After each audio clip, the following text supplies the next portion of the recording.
ट्विटच्या माध्यमातून आपण एक सूचक वक्तव्य केलंय, नेमका त्याचा अर्थ काय समजायचा? संपूर्ण महाराष्ट्राला त्याचा अर्थ चांगल्या मोठ्या प्रमाणात माहीत आहे। राज्याचे उपमुख्यमंत्री आदरणीय अजितदादा गोरगरिबांचे कष्टकऱ्याचे काम सातत्यानं करत असतात आणि त्याच अनुषंगानं बीडमधल्या एका बप्पांचा दादांना सकाळी फोन गेला आणि दादा आता मला संकटातून वाचवा आणि त्या अनुषंगानंच मी ते ट्विट केलं आहे। याचा अर्थ स्पष्ट आहे की महाराष्ट्रामध्ये सातत्यानं जनतेची कामं करणारा नेता म्हणून जी दादाची ओळख आहे, विरोधकांनी अक्षरशः लोकसभेमध्ये खूप बदनामीवर खूप खालच्या पातळीवर टीका करण्याचा प्रयत्न केला होता, पण तरीसुद्धा काल ज्यांनी विजयोत्सव साजरा केला त्यांच्यातलेच काही नेते ज्यावेळेस दादांना म्हणतायत, गळ घालतायत की आता आमचं भविष्य कसं, त्यावेळेस माझ्यासारख्या कार्यकर्त्याला अभिमान वाटतो की मी त्या नेत्यांसोबत काम करतो जे नेते महाराष्ट्रात सर्वसमावेशक भूमिका घेऊन तळागाळातील लोकांचं काम करतात। पण ज्या पद्धतीचं खरं तर ट्विट केलेलं आहे, विजय सोनावणे हे संपर्कात असल्याचं कळतंय, असे अनेक खासदार आहेत का कोणी संपर्कात? आज सकाळी 7:30ला मी होतो, वैशालीताई त्या ठिकाणी होत्या, त्यांना पण बऱ्यापैकी माहीत आहे। हा फोन एकच फोन आला, आता हा फक्त ट्रेलर आहे। मी तुम्हाला आणखी सांगतो, मागं कोणीतरी तिथल्या तथाकथित नेत्यांनी भविष्यवाणी केली होती की दादा गटाचे काही लोक आमच्या पक्षात येतील, पण त्यांनी तुतारी गटांचे खासदार सांभाळून ठेवावेत, कारण एक तर सकाळी गळाला लागल्यासारखा दिसतोय, बोलतोय, पण लवकरच तुम्हाला मोठा ट्रेलर दिसेल। तुम्ही म्हणताय की लवकरच मोठा ट्रेलर पिक्चर दिसेल। दादांना कामासाठीच फोन आला होता, मात्र त्याच दादांचं बारामतीमध्ये मोठं काम होतं, त्यांना मोठ्या पराभवाला सामोरं जावं लागलं। त्यांची जी मनात जी सल आहे ती कशी तुम्ही भरून काढणार आहात? नाही, एक गोष्ट लक्षात घ्या की दादांच्या कामाबद्दल कोणाच्याही मनात शंका असण्याचं कारण नाही। बारामतीच्या विकासामध्ये साहेबांचाही वाटा आहे, पण दादांचा पण तितकाच मोठा वाटा आहे। सातत्यानं दादा जनतेच्या संपर्कात राहिले। ठीक आहे, ही निवडणूक विकासापेक्षा भावनिकतेवर गेली, त्याच्यामुळे आम्हाला तो त्या ठिकाणी पराभव पत्करावा लागला। तो खूप म्हणजे आमच्यासाठी अनपेक्षित ती घटना होती, मात्र आम्हाला तो बॅकलॉग भरून काढण्याकरता पुढं विधानसभेची संधी आहे। आम्ही हिरिरीनं काम करणारी लोक आहोत। फक्त अजितदादा किती महत्त्वाची व्यक्ती या राज्याच्या केंद्रस्थानी आहेत हे मात्र या गोष्टीतून सिद्ध होतं की एखाद्याच्या साखर कारखान्याच्या मजुराचा प्रश्न असेल आणि तो व्यक्ती दुसऱ्या गटाचा खासदार असेल आणि तो व्यक्ती स्वतः दादांना फोन करून विनंती करत असेल, तर माझ्यासारख्या सर्वसामान्य राष्ट्रवादीच्या कार्यकर्त्याला ही फार मोठी घोषणावह बाब आहे। बारामतीच्या मैदानात यंदा योगेंद्र पवार यांना उतरवलं जाते, ते दादांचे पुतणे आहेत आणि त्यांचं असं म्हणणं आहे की आता आम्ही बारामतीची दादागिरी बंद करू।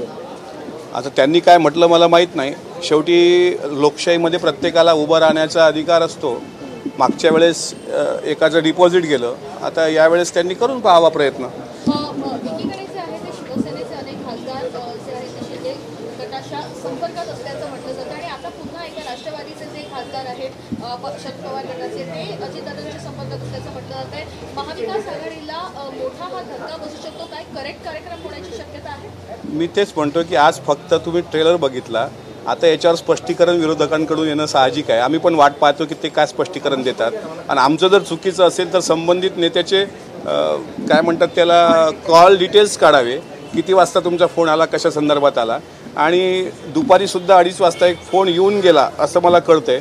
त्याच्यामुळं आगे देखो होता है क्या, विधानसभेच्या पूर्वी तुम्हाला महाराष्ट्रात फार वेगळ्या घडामोडी दिसू शकतात। पण सर या फोन मागे नेमकं कारण काय? दोन कारणं असू शकतात की आता ठीक आहे मी लढलोय, आता त्या ठिकाणी जिंकून पण आलोय, पण माझं जे भविष्य आहे पुढं जनतेमध्ये मला जायचं आहे, काम करायचं आहे, तर त्याला कोणाचा तरी आधार लागतो आणि एक आधारवर शोधत असतो माणूस।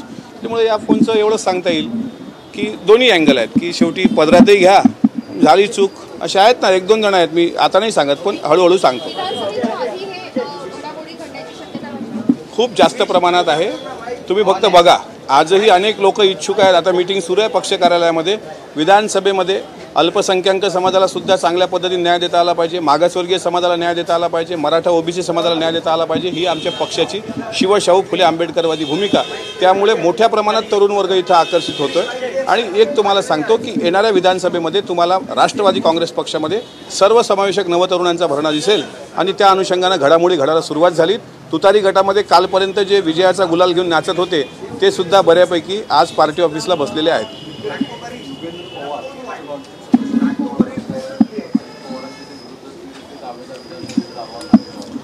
दादांच्या विरोधातला दावेदार तर मी काय कोणी आहे असं समजू शकत नाही।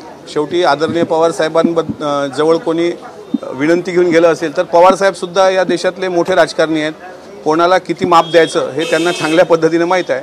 त्याच्यामुळे अजितदादा च्या विरोधात कोणी शड्डू ठोकण्याचा प्रयत्न केला तर मला असं वाटते तोच स्वतः तोंडावर समोरचा व्यक्ती पडेल आणि आपली नामुष्की स्वतःवर ओढून घेईल. सर परत एकदा सांगा, बजरंग सोनवणे तुम्ही ट्विट केलंय की ते संपर्कामध्ये आहेत, यामध्ये किती तथ्य आहे?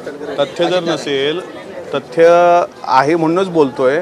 आम्ही सर्व त्या घटनेचे साक्षीदार आहोत आणि जर असं असेल तर ठीक आहे ना, दादा जनतेची कामं करणारी आहेत.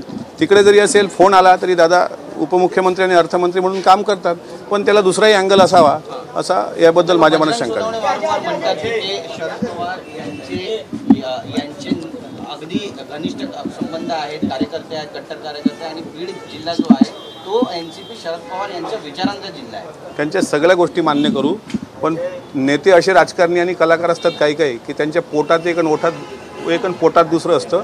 आता ते ओठावर ते बोललेत, पोटातलं काय ते लवकर बाहेर येणार. मात्र एक शेवटचा प्रश्न, बीडच्याच प्रचार सभेमध्ये स्वतः अजित पवारांनी धनंजय मुंडे यांना झापले होते की काही गोष्टीची व्यसन आपल्या हातात ठेवावी लागते. मी धनंजयला सांगितलं होतं की त्याच्या साखर कारखान्याचं काम करू नको, आणि आता तुम्ही म्हणतात परत त्यांचा हे कोणी बोललं असं?